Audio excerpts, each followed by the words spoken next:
Le droit au retour repose sur le droit international. Déclaration universelle des droits de l'homme, article 13 alinéa 2, Pacte international relatif aux droits civils et politiques, article 12 alinéa 4, et garantit à chacun le droit d'entrer dans son propre pays, c'est-à-dire celui de sa citoyenneté ou de sa résidence effective, non une terre plus ou moins hypothétiquement ancestrale ou religieuse. Ni la Bible, ni les marqueurs génétiques qui relèvent de la foi ou de l'histoire des mouvements de population, remontant parfois jusqu'aux origines de l'humanité, et là je parle des mouvements de population, ne peuvent justifier un droit territorial.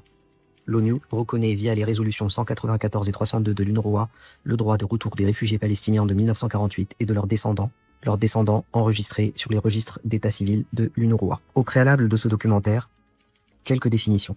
Éléments non biologiques. Identité nationale.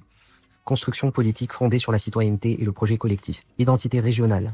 Ancrage culturel et territorial lié à la langue et aux traditions. Identité religieuse. Appartenance spirituelle fondée sur la foi et les rites. Ethnie. Groupe partageant langue, culture et sentiments communs d'appartenance. Race, fiction historiquement basée sur le phénotype sans validité scientifique. Éléments biologiques. Espèce. Une seule espèce humaine survivante, Homo sapiens sapiens, où les humains appartiennent à cette espèce. Haplogroupe Y, ADN mitochondrial. Traces des lignées paternelles et maternelles anciennes, sans valeur identitaire, enseignant sur les migrations anciennes, qui peuvent remonter jusqu'aux origines de l'humanité, c'est-à-dire des migrations vraiment très anciennes. L'humanité joue avec le feu. Elle croit pouvoir lire son destin dans ses gènes. D'abord, on a parlé de sang, puis de race. Aujourd'hui, on dit génétique. Le mot change, le fantasme reste le même, celui de trouver dans la biologie la preuve d'une appartenance, la légitimation d'un droit, d'un rang, territoire. C'est le vieux rêve de pureté, recyclé en langage scientifique. Et c'est ce rêve, chaque fois, qui a produit les pires cauchemars du XXe siècle.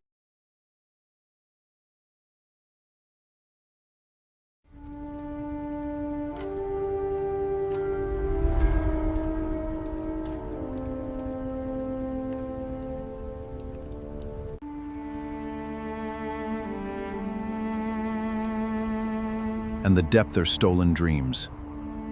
To remember is to ensure that this never.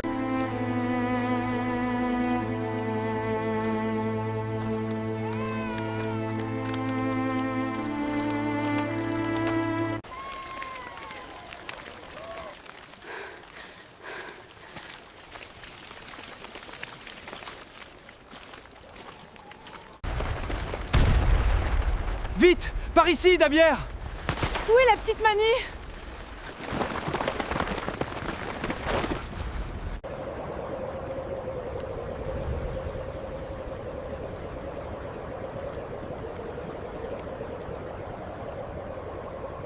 Les identités ne sont pas des codes barres. Une identité, ça ne se séquence pas. Ce n'est pas un résultat de laboratoire, c'est une histoire, une mémoire, un imaginaire commun. On peut être d'une religion, d'une langue, de plusieurs langues, d'un pays ou région, de plusieurs pays ou régions, tout cela à la fois. Ces couches d'identité ne s'annulent pas, elles se superposent. Elles sont choisies, transmises, vécues. Elles ne se décrètent pas par le sang. Mais depuis toujours, certains veulent réduire la complexité à la biologie. Dire, et j'ouvre les guillemets, tu es ce que ton ADN dit que tu es. Je ferme les guillemets. Et à partir de là, tout devient possible. Classer, exclure, dominer, légitimer. C'est ce qu'on a fait pendant des siècles, avec la race dans les colonies, le sang pur dans les totalitarismes, et maintenant avec la génétique des peuples. Maintenant parlons vrai. Qu'est-ce qu'une ethnie? Le mot ethnie, c'est bien. Il sonne académique. Mais souvent, c'est juste le mot race qu'on a mis sous anesthésie. Historiquement, l'ethnie désigne un groupe d'humains qui partagent langue, coutumes, mémoire. Mais à partir du moment où on y ajoute une idée de nature, où on prétend qu'une ethnie est une essence biologique, parce que c'est une fiction utile, parfois belle, parfois dangereuse, c'est une manière de se reconnaître, mais aussi une manière de désigner l'autre. Et elle n'existe pas dans la nature, elle existe dans les textes. Et c'est pour cela qu'il faut la manier comme de la nitroglycérine. La biologie du pouvoir.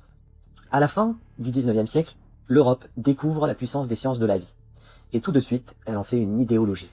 Les empires coloniaux s'en servent pour hiérarchiser les peuples, les eugénistes pour classer les corps, et les nazis pour exterminer.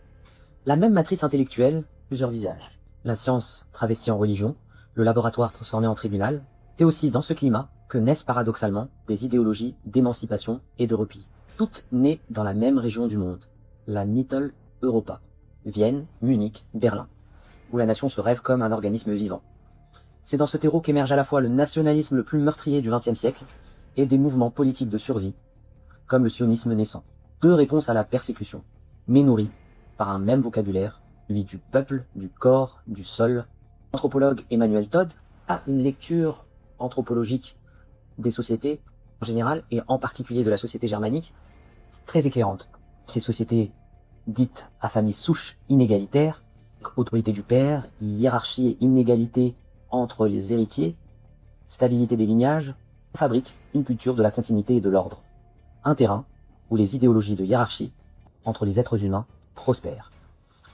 Pas par malveillance, mais par structure. Voilà qu'au XXIe siècle, biologie politique revient sous un autre nom, la génétique. Certains affirment que les personnes de confession juive auraient, grâce à leur ADN, lien biologique, grec, avec la Judée antique, et donc un droit historique sur la terre de Palestine. C'est là que la science devient dangereuse, quand elle cesse d'observer, et commence à justifier. Alors soyons clairs, regardons les preuves. C'est con les études. La référence est l'étude de Doron Behar, The Genome Wide Structure of the Jewish People, revue Nature 10.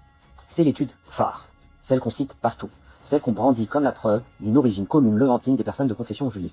Sauf que, quand on la lit avec un œil scientifique, un œil de médecin, rompu à la lecture critique d'articles depuis plus de 20 ans, tout change. Les résultats ne décrivent pas un peuple unique, mais une mosaïque, environ 30 à 40% de composantes caucasiennes et anatoliennes, 25% composantes d'Europe du Sud, 25% du Moyen-Orient et 10% de l'Europe de l'Est. Un patchwork, une lignée entre guillemets pure, et surtout un échantillon massivement biaisé. Les chercheurs ont comparé les groupes de confession juive tels que population méditerranéenne, mais ont pratiquement exclu les Palestiniens, les Syriens, les Berbères ou les Arabes du Levant. Autrement dit, pas un direct.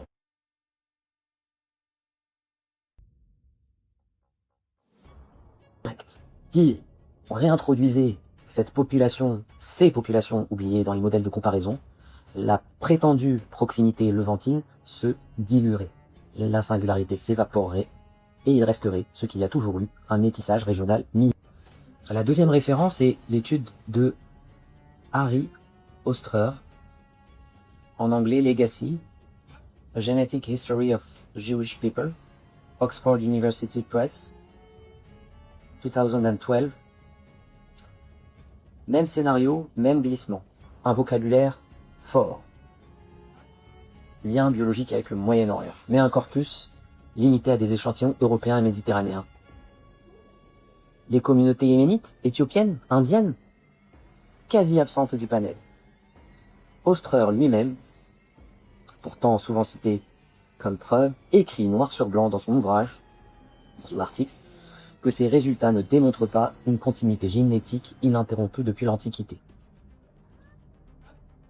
Cette prudence scientifique essentielle a disparu dans les usages médiatiques et politiques. On a gardé le titre, on a effacé la nuance.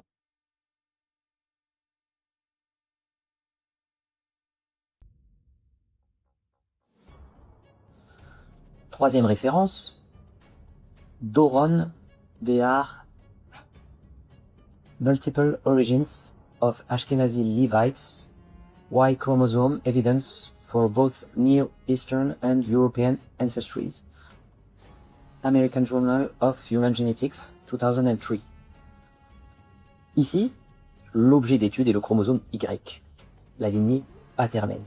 Les auteurs identifient 3 haplogroupes, étonnamment dits levantins. J1, majoritaire dans la péninsule arabique, J2, majoritaire dans le Caucase, E1, B1b, majoritaire chez les Berbères d'Afrique du Nord, qui n'ont aucun lien démontré avec le Levant. Là encore, c'est un miroir déformant. Ces haplogroupes atteignent des fréquences plus élevées chez les populations arabes, caucasiennes et nord-africaines, comme on pouvait s'y attendre, que chez les populations européennes de confession juive étudiées. Autrement dit, ces marqueurs ne prouvent rien d'exclusif. Ils racontent l'histoire d'échanges, de migrations, de brassages humains à travers tout le croissant fertile, pas des lignées isolées, pas des purs... Les 2 dernières références concernent l'ADN mitochondrial. Martin B. Richardson Hall, Tracing European Founder Lineage in the Near Eastern mtDNA Pool. American Journal of Human Genetics, 2013. Et l'autre article, Marta Costa et al. a substantial prehistoric European ancestry among Ashkenazi maternal lineage. Nature Communication, 2013. Et maintenant le test décisif. L'ADN mitochondrien. C'est l'ADN maternel, celui qui se transmet de mère en fille, inchangé à travers les générations. Si la filiation religieuse est matrilinéaire depuis le 3e siècle de notre ère, alors en cas d'exil et de retour, on devrait retrouver une empreinte féminine fortement levantine. Mais c'est exactement l'inverse que l'on trouve. Les études de Costa et Richards démontrent que les lignées mitochondriales des populations ashkénazes sont majoritairement européennes préhistoriques.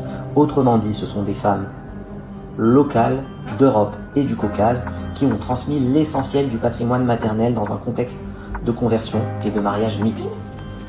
Les généticiens eux-mêmes en tirent une conclusion limpide, le judaïsme s'est diffusé comme une culture, pas comme une migration biologique homogène. Quand on relit ces travaux, sans filtre idéologique, le tableau devient cohérent. La diversité, pas la pureté, la culture, pas la biologie, le lien humain, pas la